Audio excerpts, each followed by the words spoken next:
இந்திய கூட்டணி பம்மல் தெற்கு பகுதி 1வது மண்டலம் சார்பில் திமுக பம்மல் தெற்கு பகுதி கழக செயலாளர் வே. கருணாநிதி தலைமையில் இந்திய கூட்டணியின் ஸ்ரீபெரும்புதூர் தொகுதி நாடாளுமன்ற வேட்பாளர் டி.ஆர். பாலுவை ஆதரித்து பம்மல் சங்கர் நகர் பவானி அம்மன் கோவிலில் இருந்து புறப்பட்டு திறந்தவெளி வாகனம் இருசக்கர வாகனத்தில் அணியாக புறப்பட்டு பம்மல் காமராஜபுரம் பாத்திமா நகர் பகுதி நிர்வாகி அனிஸ்டன் உற்சாக வரவேற்பு அளிக்கப்பட்டது.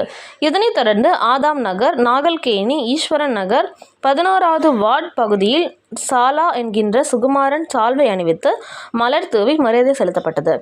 பம்மல் அண்ணா சாலை, பம்மல் நல்லதம்பி சாலை ஆகிய முக்கிய பகுதிகளில் தீவிர வாக்கு சேகரித்து பிரச்சாரத்தை மேற்கொண்டனர்.